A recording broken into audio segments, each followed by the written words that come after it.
والدین کی خدمت کا صلہ۔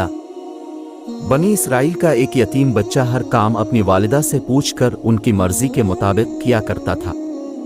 اس نے ایک خوبصورت گائے پالی اور ہر وقت اس کی دیکھ بھال میں مصروف رہتا تھا۔ ایک مرتبہ ایک فرشتہ انسانی شکل میں اس بچے کے سامنے آیا اور گائے خریدنے کا ارادہ ظاہر کیا۔ بچے نے قیمت پوچھی تو فرشتے نے بہت تھوڑی قیمت بتائی۔ جب بچے نے ماں کو اطلاع دی تو اس نے انکار کر دیا۔ فرشتہ ہر بار قیمت بڑھاتا رہا اور بچہ ہر بار اپنی اماں سے پوچھ کر جواب دیتا رہا۔ جب کئی مرتبہ ایسا ہوا تو بچے نے محسوس کیا کہ میری والدہ گائے بیچنے پر راضی نہیں ہے، لہٰذا اس نے فرشتے کو صاف انکار کر دیا کہ گائے کسی قیمت پر نہیں بیچی جا سکتی۔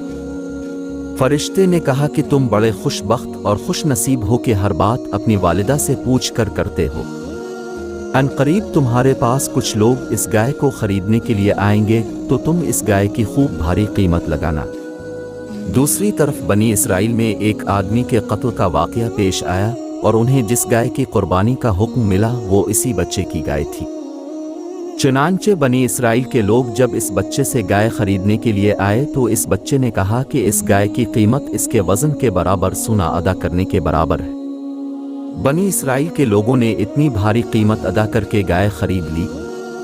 تفسیر عزیزی اور تفسیر معالم العرفان فی دروس القرآن میں لکھا ہے کہ اس بچے کو یہ دولت والدین کے ادب اور ان کی اطاعت کی وجہ سے ملی۔ تفسیر طبری میں بھی اسی طرح کا واقعہ منقول ہے۔ اس سے معلوم ہوا کہ والدین کی خدمت و ادب کا کچھ صلہ اس دنیا میں بھی دے دیا جاتا ہے۔